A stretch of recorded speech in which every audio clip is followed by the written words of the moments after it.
Welcome, everybody, to another edition of Hurry Up Live. I'm your host, Adam. Let's get into it. NFC Conference Talk. Let's get into it. Last time I was on in front of you guys, I was doing the AFC preview, and we're going through the arms race that was happening in the AFC. Well, now let's talk about the conference that people tend to forget about, the NFC. I will probably give you my representation of who is going to be representing the NFC in the Super Bowl, but for now, let's get started. So the first division we're going to start with, and you know how I do it. I go division by division, baby. We'll save the NFC East for last, if you know what I mean. But we'll start with the NFC West. So the NFC West looks something like this. First off, I want to say this. 3 teams made the playoffs from the NFC West. The Los Angeles Rams went 12-5, were a wild card team. The Arizona Cardinals were 11-6. The San Francisco 49ers were 10-7. And the Seattle Seahawks were 7-10. One of their wins coming against the Arizona Cardinals late in the year. And obviously, Russell Wilson's last game as a Seattle Seahawk. So let's get into this division. So I think for me, the LA Rams are going to be the ones that I do believe are going to be at the top of the division. They are the class of the class. They are the defending Super Bowl champions. And if this were Paul Heyman and we were doing a WWE intro, they would be the reigning, defending, undisputed champion right now. And there's nothing you can say about it. They've done a lot in the offseason to get better. I mean, they did lose some players, let's be honest. They lost, Von Miller, who, will be pretty good. They lost they don't have Odell Beckham Jr. yet. That's still up in the air if they're going to bring him back. They lost Robert Woods, who I loved, but they brought in some guys. They brought in Brandon Powell. They brought in Bobby Wagner. Bobby friggin' Wagner. Okay, let's talk about him. That is a great signing. Okay, great signing for them. And an already good defense gets 10 times better. You got Leonard Floyd. Now you got Bobby Wagner, on the team. This is going to be good. And Aaron Donald. I can't forget Aaron Donald. Aaron Donald is probably arguably the best defensive tackle we've seen this side of anything. And they still have a ton of players on this roster that are good. So let's go down the roster real quick, talk some of the guys that we like there on this team. Now there are 90 men, so we're not going to talk about all 90, but we'll go through some of them right now. First off, Matthew Stafford. What he has done for this team, and he's 34 years old, obviously, so he doesn't have much time left. But we said that about Tom Brady, and that mother flipping is still rolling around. So I think they're going to have a good season. But if you look at their roster, it's pretty good. I mean, I know, like I said, let's just go through the quarterbacks. Quarterbacks, they got Matthew Stafford, good to go there, right? Running backs. They got a cavalcade of running backs that they're going to use. Probably going to use Cam Akers more now that they got rid of Sony Michel, and Sony Michel's moved on. So they also have a rookie here, Kerryon Williams, who they drafted, in the 5th round. So he might get some burn. But their wide receivers is what's interesting to me. They have Van Jefferson from last year, Cooper Kupp, Brandon Powell, but they got a guy I really like, and I think might flourish in this system. And is still relatively young, and they haven't had a guy like him on their roster in a long time, and that's Allen Robinson. Now, you might be saying, what the heck are you talking about? Allen Robinson. Allen Robinson's a beast. Okay, he is a beast. He's always been a beast. With Jacksonville, he produced, with numbers. Then he was injured. Then he got traded to Chicago. He produced 2 good seasons last year. He had a down year, but can I blame him when you have Justin Fields throwing the football for and things like that? I mean, look what he did in the playoffs for Chicago. Okay, in 2018, he had 10 receptions for 143 yards and a touchdown. The next year he had 6 catches for 55 yards. He's a game-changing player. And when you put him on the roster of the Rams, hungry for a championship, you're going to see some things that you didn't see, especially with Cooper Kupp being there. They're going to have the 50-50 balls contested. I really like Allen Robinson for this LA Rams team. It really is a good team to be a part of. And I think he is going to be a player that we're going to look back on and say, man, what a great deal they got with him. I mean, they signed him to a 3-year, $46 million contract, which is not bad. They upgraded the offensive line. They have 3 offensive linemen that they signed.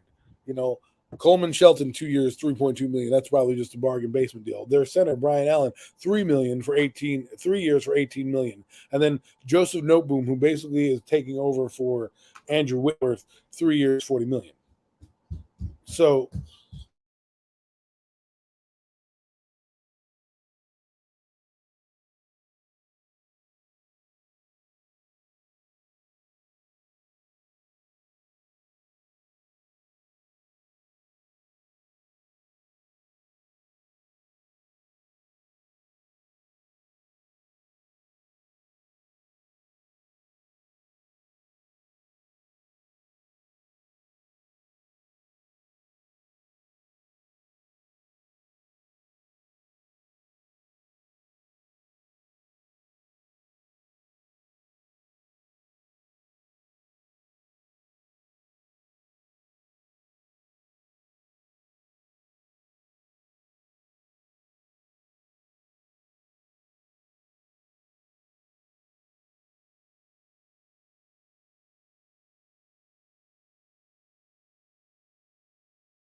sorry, folks, kid problems.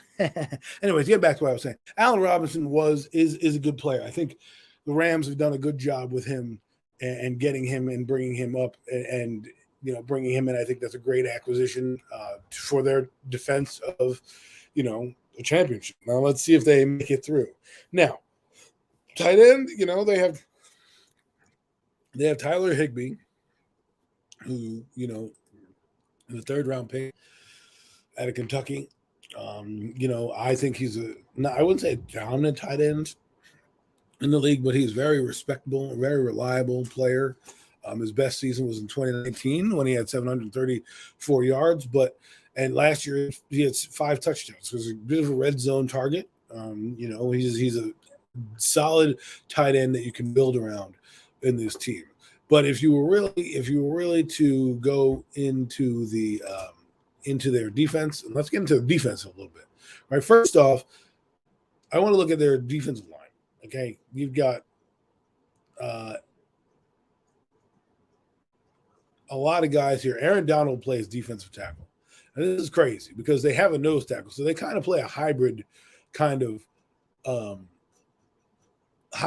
game here, right? They don't really play a 4-3 or 3-4. They kind of just move it around depending on what it is, right? And kind of basically the job is to free up Aaron Donald. So they basically play a 3-4-3 hybrid, right? Their linebackers are Leonard Floyd, Justin Hollins, and of course Bobby Wagner here, right? And then they don't have anybody else on the outside because they lost Von Miller. So we'll see what happens this year. That's going to be a big blow to them on the outside. Leonard Floyd, let's see if he can hold up. I know they have some of these young guys like a Chris Garrett, and a Terrell Lewis and a couple of these guys they believe in, but we'll see what happens. I know they drafted a few players, but you can never count on rookies right away because you don't know what they're going to do, right? But their defensive secondary is pretty good. They got Jordan Fuller back there. Wow, they even have Grant Haley, the ex-Giant. I don't know if he makes the team. They have Troy Hill in the slot. He's pretty good. They have obviously Jalen Ramsey, and they have Tyler Rapp as their free safety. So they're really doing some good stuff out there right now. I think they're the cream of the crop in the NFC West. I don't think there's anybody better than them, and I think that they're going to be at the top. So let's keep going down the NFC West and talk about these teams. The Arizona Cardinals. And this team is very interesting to me because what's up, Logan? How you doing, man? What's good? Heard you just came back from practice and got them 2-a-days. So the Arizona Cardinals to me are interesting team because they could easily be 500 ball club or they could easily be fighting for a Super Bowl, right? And last year, I think, to be honest with you, I think the moment got to them. No, that's what I believe happened. I think the moment got too big for them. What the hell happened here? And, their quarterback kind of, I wouldn't say he kind of struggled. He kind of struggled in the biggest game. And that's why I don't think they're paying him. I know that they're fighting to, hey, we want an extension, blah, blah, blah. Yeah, great. And don't get me wrong. If you look at his numbers, he's got some decent numbers here, Kyler Murray. Let's look at those numbers. Oh wow, they have Trace McSorley. See, so some of his accolades are his 2-time Pro Bowler. He was the NFL Rookie of the Year. He has 11,000 yards passing. And he has 70 touchdowns and 34 interceptions and 20 rushing touchdowns. I mean, the kid is producing pretty well. I mean, people want to talk about him struggling and all this stuff, but he really is. He went 5-10 his first year, right? He threw for 3,000. Almost 3,700 yards and 20 touchdowns and 12 intercepts. Okay, not bad. And then he had 4 rushing touchdowns. He was sacked a whole hell of a lot and lost some fumbles. He fumbles a lot too. Damn, he fumbled a lot in 2021, but he didn't lose it. He fumbled 13 times. It's pretty terrible, actually. He went 8-8 his second year. Okay. And 390, almost 4,000 yards passing. Again, pretty good. He had 11 touchdowns in 2020 rushing and 800 yards. So, and he was sacked 27 times. This year, he went 9-5. Again, an improvement. Didn't play all 16, 17 games, so his numbers are slightly down from the previous year, but threw for well over 3,700 yards, had 24 touchdowns, 10 interceptions, passer rating was over 100, and had five rushing touchdowns. Okay, so do I think those are stat popping? No. Do I think they need to pay him? I don't know. I would see what he does this year. I mean, honestly, he's still in his rookie deal. So he's still in his rookie year contract, right? And they picked up the 5th-year option on his contract in 2022. So he technically is under contract. So him crying about a new deal is a little early in the equation, especially since the way he went out in the playoffs last year. I mean, let's look at this. He went 19 of 34 for under 60% completions, for 4-yard average, 2 interceptions.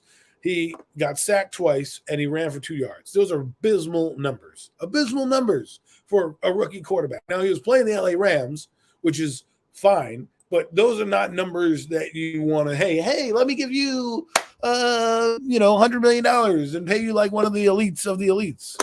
Oh, here's my man, Mitch. How you doing, Mitch? Hey, I'm good. I'm at work right now. I got a little break, so I thought I would come by and say what's up. What's going on, man? We're talking about the NFC East. NFC, not the NFC East. We're talking about the Cardinals right now, or at least I am. I'm working. What about the Cardinals? What about them? Well, right now I'm talking about Kyler Murray and how I don't think they should pay him right now because his last game was abysmal. I mean, let's look at the stats. Okay, he was 19 of 34 for under 50% completion or 60% completion for 137 yards, and he threw 2 interceptions. And he's like, "Well, now pay me." And I'm like, "Well, if I'm looking at the last performance, I can't pay you the money you're asking for yet." What up, man? Like, I'm serious. I like. Yeah, what's up, Mac? I already talked about the Rams and how I believe that they're the elite class, and even though they lost, Von Miller, they got Bobby Wagner, they have Leonard Floyd, they have Aaron Donald, they got Allen Robinson. They've retooled for a second time. They're the class of this division. However, the Cardinals think that they're the bee's knees, right? They're the second best team in this division, arguably. But now their quarterback, who's pouting, by the way, about a contract. I can't. If I'm the GM, I have to look at him in the face. I'm like, "Look, bro, you went to the playoffs and choked. I can't pay you. I just can't do it." So we'll find out what happens. I think they're the second best team in the division over the 49ers. The 49ers have problems as well. But the Arizona Cardinals, I feel like, man, you're in a conundrum, right? Because if you don't pay him, he might walk. But they have him until 2022, till the end of 2022. So he ain't walking right away. And he's in the middle of his contract. So we'll see what happens, man. We'll see what happens. He's here for 5 years, right? He got signed in 2019. So you have 5 years, and 5 years would be about 2023. Yeah, 2023. So he's here till the 2023 season of next year. So he has basically 2 years to prove himself before they have to franchise him. So if I'm the Cardinals, I'm waiting on this. I'm waiting, unless he goes gangbusters and they win the Super Bowl or win a couple of playoff games. I'm going to be like, listen, let's hold out. Let's make sure that you are the right guy for the job and go from there. They also lost some players. Their roster's not as strong as it was last year. I mean, if you want to really get into the nitty gritty in their running back situation, they have James Conner. I like him, but, nobody really behind him. They have Andrew Basilia as a wide receiver. They have Marquise Brown, who I kind of like. I mean, I like Marquise Brown. I think he's going to be their Debo Samuel. They still have DeAndre Hopkins, who is an absolute animal, right? You pair him up now, and you have Marquise Brown, AJ Green, and DeAndre Hopkins. Not bad. And they brought in Rondell Moore, who's not a bad little slot receiver in his own right. He had some big games coming out. They used him as a gadget player. He had 76 yards rushing, and he had some return yards. So he can be all over the field for them. So they got a decent core of wide receivers. They have Zach Ertz and Trey McBride as their tight ends. So they're probably going to run a 2 tight end set, and kind of get players in that way. So they're going to be a decent team to mess with offensively. Defensively, they got some things they need to clean up. Will J.J. Watt be healthy for the entire year? They're going to need that guy right out the gate. Kingsley Kiki, let's see how he does. You know what I mean? Like he was brought over from Green Bay. We'll see how he does. Okay. And Zach Allen, another defensive end that they had who produced last year for them. We'll see what they got, but they lack on the defensive end. Now their offensive line, it's not great. It's not the greatest offensive line. They got Will Hernandez. Oh joy. Right. DJ Humphrey's not bad. I thought they had Justin Pugh. They do have Justin Pugh. Good old Justin Pugh. Oh man, the Giants really botched that one when they let him go. He could have still been with them. So anyway, their defense has Xavier Collins. Let's see what he can do. I know he was injured play season last year. Marcus Golden, love me some Marcus Golden. Wish he still was with the Giants, but again, botched fucking shit happens there. Devin Kennard, they got what is this, ex-Giants row over here? My God. I like Isaiah Simmons. I want to see Isaiah Simmons this year if he can really take the step up to the next level. He was brought in as a high-round pick. He hasn't produced as well as they thought he was going to produce. They thought he was going to be more of a sack artist. He was a jack-of-all-trades kind of player. Did have 100 tackles last year. Had a sack and a half. We'll see what he can do. We'll see if this is the player that they want him to be. And then, of course, they got Maji Sanders. He should be a solid contributor. And then the defensive backs, they need some help there. That's what they need. Brian Murphy, I like him a lot, but we'll see what happens with the Arizona Cardinals. Now they have a lot of work to do because their team that they have to beat is the Rams, and they did have some trouble with them last year. But let's get into the 49ers, who I think is the most intriguing team in the NFC West. And here's why. They have no quarterback they know of right now. Jimmy G is all over the place. Deebo Samuels wants a new contract. They should give it to him. But, of course, they're the 49ers. And they went all the way to the championship game last year, only to lose in the game against the Rams because of piss-poor quarterback play, who, by the way, he played terrible throughout the playoffs. Okay, yeah. Jimmy Garoppolo was terrible in the playoffs. No one can tell me otherwise. Right. And that's why I talk about the quarterback position so highly, is because everyone's like, oh, I heard on streams, well, you can win with bum quarterbacks and it's cool. No, the reason you get a guy like Matthew Stafford that the Rams did is because Jared Goff is an okay guy. Yes, he may get us to the game, but he's not going to complete the throws or bring us back in a game when they need it. Matthew Stafford put the team on his back, looked at Cooper Kupp. Go watch Mic'd Up on NFL Network. They have the LA Rams in the Super Bowl against the Bengals mic'd up, and you hear Matthew Stafford walk over to Cooper Kupp and go, after Odell gets injured, he goes, I need you, man. I need you now. I'm coming to you. And that's what he did. All they did in that final 2 or 3 minutes of the game was go to Cooper Kupp. That's why Cooper Kupp ended up being the MVP. So quarterbacks do matter. And Jimmy G is the antithesis of why you need a quarterback, and a good one. Because when you're in games like you are in Green Bay, you can't always rely on a block punt to save your ass. Okay? It just doesn't work. Yeah, of course. I don't think Jimmy G is that guy yet. They got to the NFC Championship game, but that was because of the defense. I mean, come on, let's be realistic. Jimmy G is not. I think he's a little overrated. Maybe I'm a little too hard on him, but Jimmy G is not that guy for me. Well, the thing is this: you drafted Trey Lance, right? Number 3. Right. Okay, so I don't know about you, but when I hear about people drafting that high, that means you need to play a person. Okay, you don't draft a guy number 3 overall and say, well, we're going to let him sit on the bench for a few years.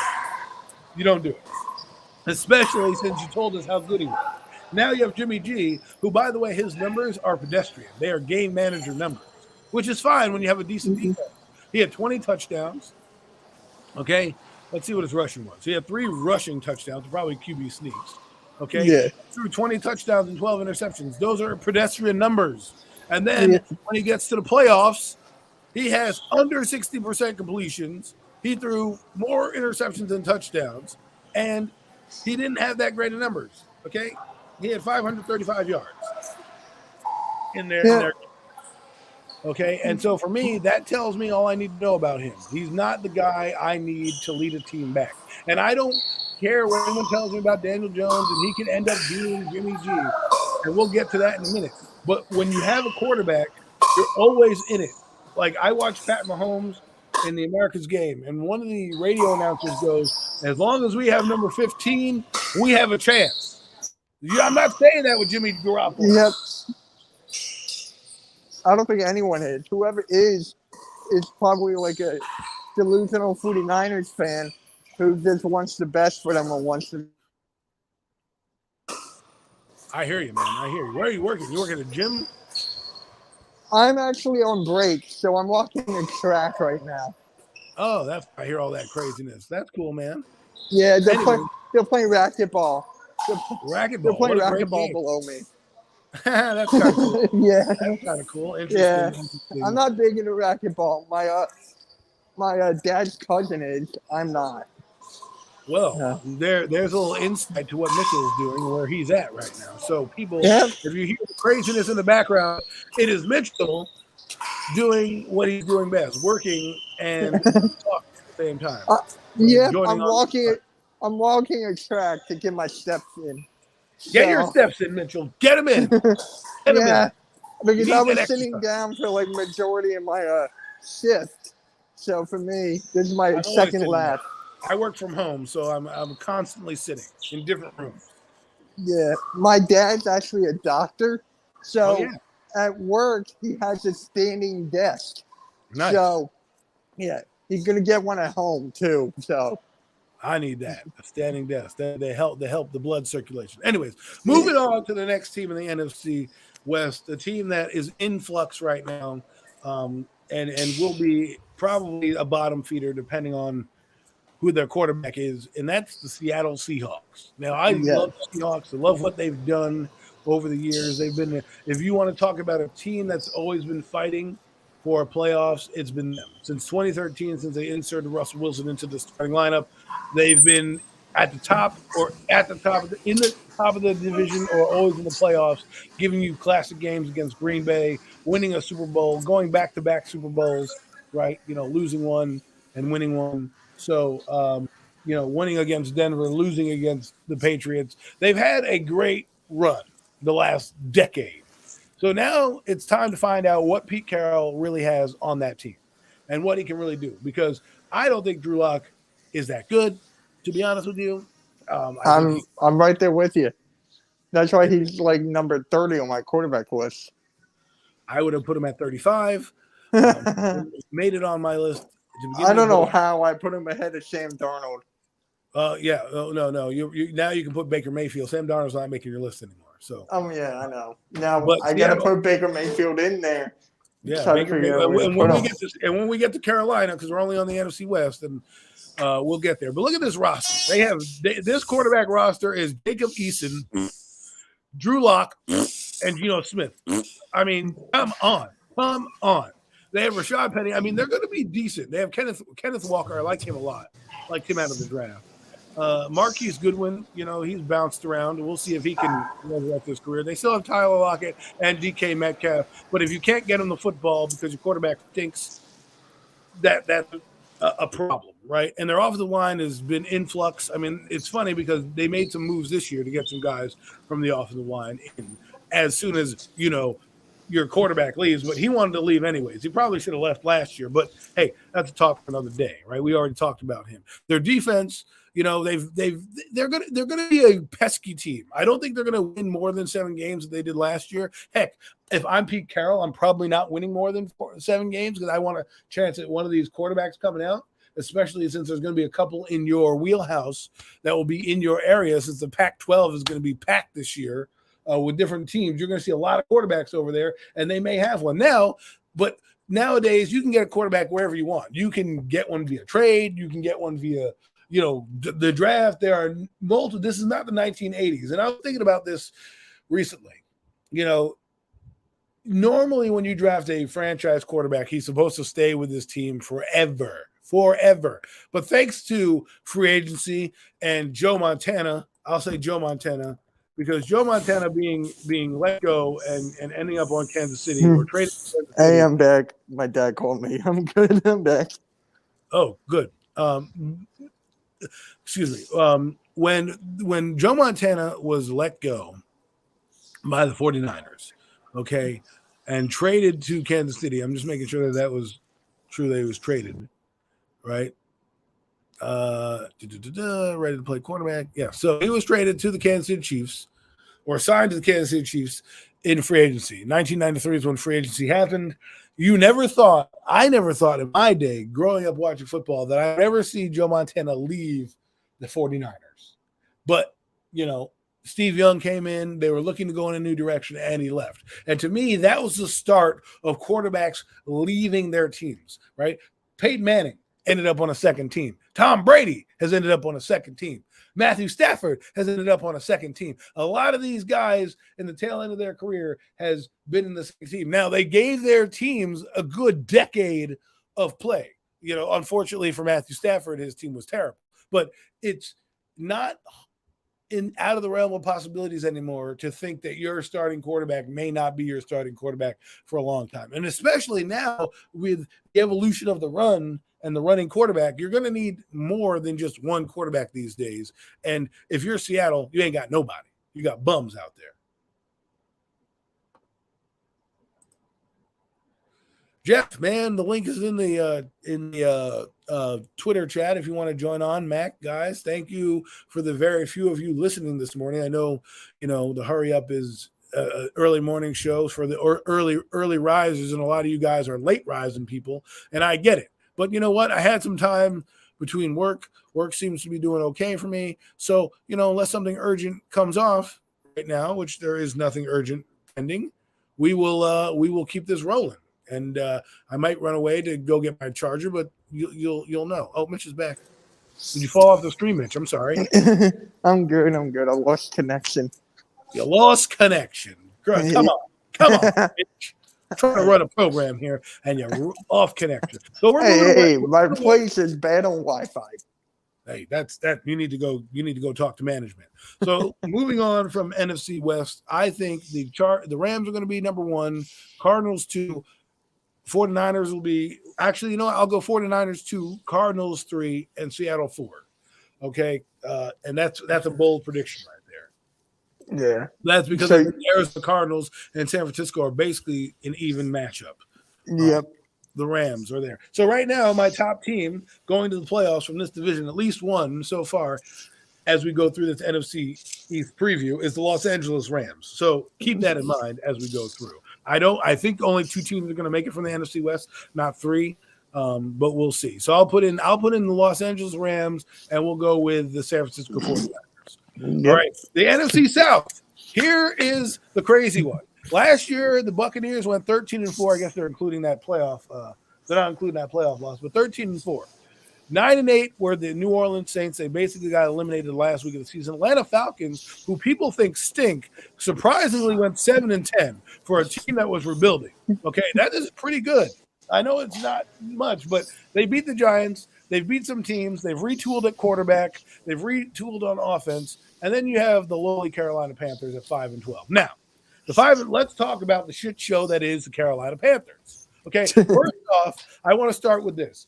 3 freaking quarterbacks brought into this team. 1 via the draft, 2 via trades. 1 for a 5th-round pick, and then 1 for a 2nd-round pick. Now, Sam Darnold, Baker Mayfield. Ugh. I'd rather start Matt Carroll. If I am Matt Rule, right, and I'm having my interviews with the GM and the owner. If I'm the owner, I'm looking at this guy going, what in the hell are you doing right now? What in the bloody hell are you doing right now? He gets in his British accent and goes, what in the bloody hell are you doing right now?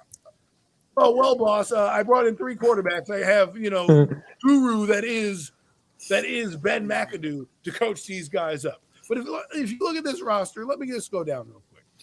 First off, I think they're going to be terrible, okay? But you have David Cheeks. I don't even know who the fuck that guy is. Matt Corral, all right, who I actually like. Who, if it was between him and Sam Darnold, I would have put number 1.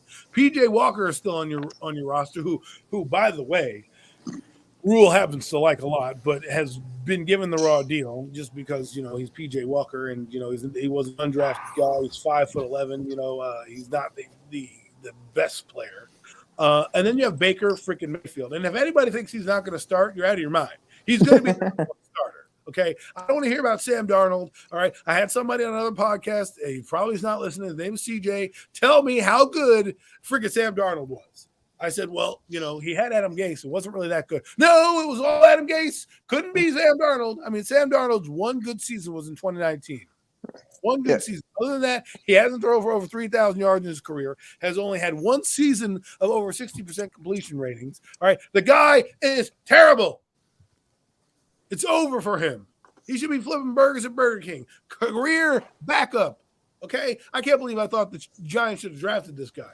Now, the Baker Mayfield, who most people hate, he's a very polarizing figure. I think he's more of a Johnny Manziel than anything. But the thing is, wow, Johnny Manziel going that far? Listen, Johnny Manziel had all the talent. The problem is he was an alcoholic. Yep. You know what I mean? And a partier. So he didn't take things seriously. But if you look at Baker Mayfield's, career, okay, he's barely thrown for over 4,000 yards. He had 14,000 yards in his career. Last year, he had a terrible year, only because I believe he had injuries all up and down his body. He had a bad ankle and a torn labrum. Guy gutted it out. I can't complain about what he's done there. He's a deep ball thrower. His average pass attempt is 7.7 yards per completion, which isn't bad. He's had, he led the league in interceptions in 2019 with 21. Okay. He had 8 interceptions the following year in 2020 when he had a healthy team and they went to the playoffs. By the way, they did go toe-to-toe with Kansas City. It wasn't his fault they lost that game.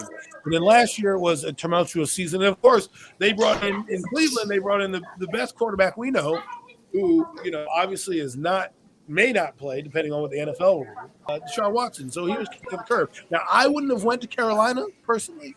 I would have probably tried to go to Seattle. I think he would have had a better chance of starting at Seattle. I mean, he's going to start here, but at least Seattle has Pete Carroll. He's probably not going anywhere. Matt Rule is probably on the hot seat. I mean, Matt Rule's ass so on fire. I don't even know what he's doing. I mean, you can smell his cheeks burning from here. Like that waft that you get. No, that's not New Jersey smog because I live in New Jersey. That is Matt Rule's ass cheeks frying on the fire right now. Because what in the hell are you doing? You have 3 quarterbacks, 2 of them drafted in the same draft in the top 10. You drafted one in the 3rd round when you could have had fucking Kenny Pickett. You decided not to get him. All right. Now, granted, I do like the fact that they drafted Ike Ekwonu. I think that was a good start, right? And you have a good a decent running back, right? Decent running back, Christian McCaffrey, when he's freaking healthy. Guy's always injured. He's like Saquon Barkley Part 2. You're like, oh man, this guy is great. Week 2, he's out. But I will tell you this: don't sleep on them defensively. They have a decent defense. Okay, I want to say that Shaq Thomas is pretty good. Okay, they have a bunch of guys they brought in. Brandon Smith is not bad out of Penn State. He's going to be good. Okay, their defensive ends. Oh man, I love one. The guy Brian Burns, one of my favorite players on their team is Brian Burns. The boy is a beast. And they have I can't even pronounce his name, Gross Matos from Penn State, who had 6 sacks last year. So they have a lot of guys who can produce for them on defense. Like I said, Brian Burns, my favorite guy on this roster right here. Should have been a New York Giant, but of course we took Dexter Lawrence, and he was picked 1 round ahead of us in 2019. So I am crying about that. I am crying over spilled milk. But if you look at his numbers, he had 7.5 sacks his first year. He had 9 sacks in 2020, and he had 9 sacks last year. So don't sleep on those Burns. And now you give him your Grotos Matos coming in and a couple other guys. The defense is not bad. You got Jeremy Chin, who's an up-and-coming safety. Sean Chandler, who played for the Giants, not very good, but played for Matt Rule back in the day. And then you have, I think they got Stephon Gilmore, and I think they also got the kid, what's his name, from last year, J.C. Horn, who was injured last year. I wanted him to go to the Eagles so bad. Yes. And his father is Joe Horn. If people don't know who Joe Horn is, go look him up. He was a decent receiver for New Orleans back in the day. The infamous cell phone incident where he scored a touchdown and picked up the pad on the back of the end zone and opened a phone and started dialing his agent, saying he didn't really dial his agent, but I would have said, hey, yo, pay me my money because I just scored a touchdown again against these things always happen against the Giants, right? Always a friggin' moment with these guys. But Carolina is going to be a bottom feeder in the NFC South. I think, we're going to move to Atlanta. Atlanta, I like Atlanta. I like what they did with Desmond Ridder. I know people don't like Desmond Ridder, but that's okay. You don't have to like a guy for him to be good. He's doing all right, and he's not doing great in camp, but he's doing all right. They like where he's going. Marcus Mariota is interesting because he's brought back with his offensive coordinator, Art Smith. Hey, look, it's BPS. Of course, he's going to join the stream and give us negativity. What's going on? What's good, yo? With your negativity, I started the stream and I had your background in the back. What the hell is going on here? But, I'm at work and they heard a racquetball in the background. Yeah, somebody was getting lit up in some racquetball, man. Yeah, I was walking the track and did the basketball court. But BPS, we're talking about the NFC. The NFC right now, my teams for the NFC West that make the playoffs are the Rams and the 49ers. We've moved on to the NFC South. I've just talked about the shit show that was Carolina, or is Carolina. And I'm going to Atlanta right now, who I like as a rebuilding team. Now, they're in year 2 of their rebuild. They got their quarterback they deem pretty good in Desmond Ridder. Whether you like him or not my problem. I don't care. I liked him coming out. I think he's got some things to build on. I think he's Marcus Mariota, clone of Marcus Mariota. Okay. Yeah. I like what they did, with their tight ends. They got. Hey, I have to go. I'm going back to work. I'll talk to you guys. All right. Well, you enjoy working. I'll enjoy hardly working. That's probably why I'm in trouble. BPS, what are your thoughts on Atlanta? What do you like about them? What do you don't like about them? What do you think they're going to go? Yeah, I think they got a good offense. It's just the only thing that scares me is their defense. Like, besides AJ Terrell and then like Grady Jarrett, they don't really got too much on defense. But they drafted Troy Anderson, who we all that was a good pick. They got my boy Lorenzo Carter, but knowing that, watch him do well now that he's in Atlanta. That always happens. And you're right; they don't really have much defensively that makes me want to anoint them anything. But again, I don't know where they're going to go in terms of their defense. Does lack a lot, but I like their offensive line. I think Jake Matthews not bad. They have Jalen Mayfield. They have Jermaine Affinity, he's pretty good. They've got some decent players. Now, I think people are sleeping on Marcus Mariota. Okay, he's only 28. The guy feels like he's been in the league for 10 years. He's only 28 years old. Okay, he's had some injury issues with Tennessee. Las Vegas Raiders almost made him their starting QB. Okay, at one point they wanted to make him the starter.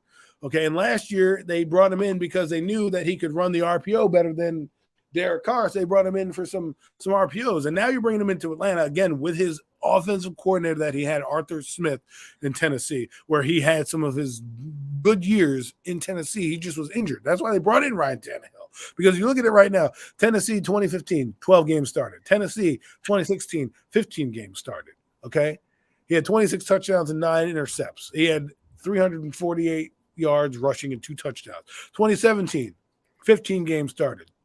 He had a down year in the touchdown department. So he was 13 touchdowns, 15 intercepts, pedestrian numbers. Again in Tennessee, he was injured again. They brought him in. He had 11 touchdowns and 8 interceptions. He had a lot of rushing yards, 357 yards, right? And then again in Tennessee, this is when Ryan Tannehill took over.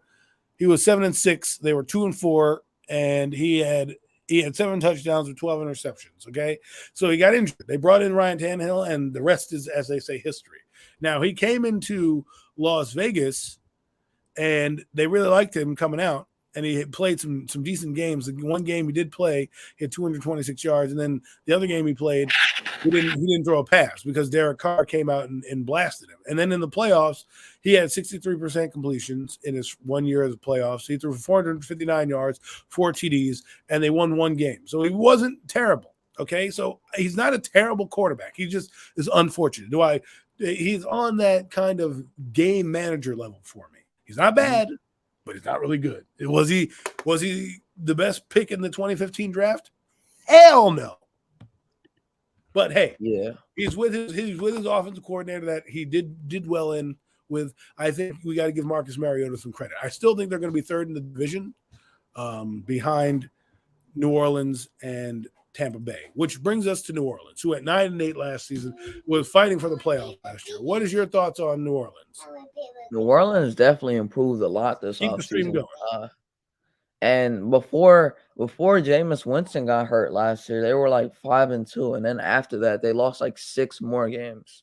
I'm not saying Jameis Winston is like really good, but he can get the job done as a game manager, and that team is really solid.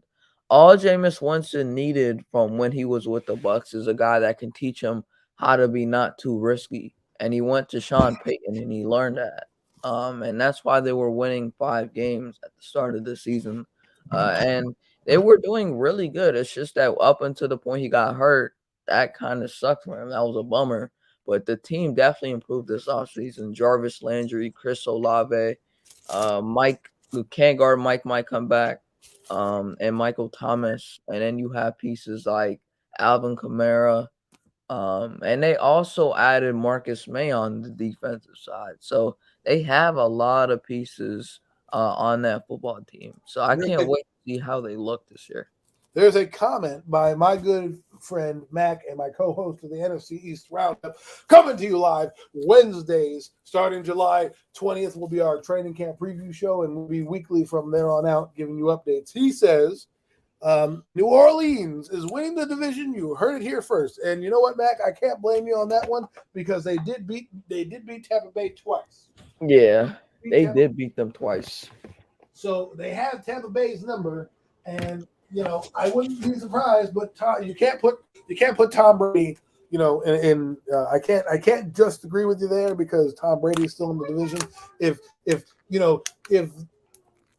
New Orleans had, if Tampa Bay was playing with Tyler Trask or wherever that guy was from Florida that they drafted, I'd be like, you know what, Mac, I would go with you here. But we'll see. Jameis Winston, people sleep on him, but he had corrective eye surgery. I know a lot of people don't want to hear about that, but he apparently was blind in Tampa Bay or had trouble seeing colors and blurriness, right? So he had laser eye surgery to correct that problem. And you saw when he can actually see, he was a decent quarterback.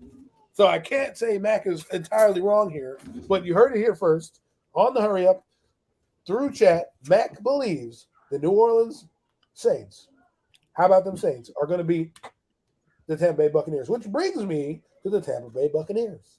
Yeah, I think Tampa wins that division. I mean, I could see why you say that. Why you say the Saints win that division? They got a very talented team, but like I don't know, man. It's like with the Buccaneers, I feel like the Buccaneers still like they're. I still think they run that division. Like me personally, they have the most talent in that division. Like from top to bottom, they got the GOAT at quarterback. And then it's like when you look at that team, and you stack it up against the entire NFC South, like I get that the Saints added a lot of things this year, but the Saints still got a better roster. I mean, the Bucks got a better roster still. So even though they beat them the last 2 seasons in the regular season, it comes down to like, can Dennis Allen prove that he can, replace Sean Payton, one of the greatest coaches in league history? Right. And but here's the funny part about that is like Dennis Allen wasn't a decent head coach. He just got a raw deal, right? When you go to the Raiders and you have nothing and you draft Marcus Russell and you're basically a shitstorm, I can't blame him for that. His defenses have been good. Now, one of the reasons why Jameis Winston stayed was their offensive coordinator, who is still there now, was part of the reason why he improved and one of the reasons why he stayed there. Now, Sean Payton is doing New Orleans dirty by leaving, but let's be honest, he wants to go to Dallas. I think that's what he wants to do. I think he knows that he wants to go to that team. I think, Mike McCarthy, and when we get to Green Bay, well, I'm not Green Bay. When we get to the NFC East, we can talk about him. But I think that's what they're looking for. And for me, Tampa Bay is interesting. I think they did well upgrading with Russell Gage. Okay, I know that he's no Antonio Brown, but Russell Gage is the type of player that Tom Brady makes a Hall of Famer. Okay, he's the type of guy that all of a sudden you look up at the stat sheet and there's Russell Gage, getting all the yardage, and he played decently, Russell, for Atlanta last year. So now you're going to give him a quarterback. Now he had Matt Ryan, but Matt Ryan, let's be honest, is not on the level of Tom Brady. So I can't be like, he's going from Hall of Fame quarterback to Hall of Fame quarterback, but they're not even in the same stratosphere. Tom Brady is arguably the best quarterback, and if you wanted to put your life on the line, Tom Brady's the guy I want. I'm taking him. Like, all right, well, I have 2 options to live, and I've got Matt Ryan or Tom Brady. I'm going to take my chance with Tom Brady. Absolutely. That's obviously. And my point is that, Tom Brady coming back means something. It means something. He's not coming back with Bruce Arians anymore. He's coming back with Todd Bowles, who's predominantly defense. He loves Byron Leftwich. That's another reason why I think he came back. Gronk is officially retired until he's not. I mean, who knows these days, Right. But I mean, I see why you say that, Mac. But I still can't like count out the Bucks, man. I feel like until Brady retires, I still can't do that. And then even if you take Brady out the mix from that Bucks team, like they still have a really talented team. All right, guys. Well, I have to get going. I have a meeting, but it was great talking with you guys. I will finish up. I thought I didn't have a meeting, but I guess I do. Mac, BPS, you can continue on with the show if you'd like. Otherwise, I got to go real quick because I can't mute you. Well, unless you're really quiet, we can do this quietly. Hold on one second.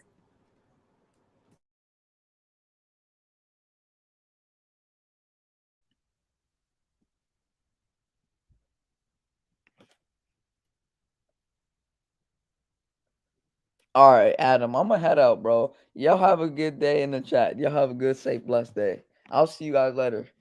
Giants up.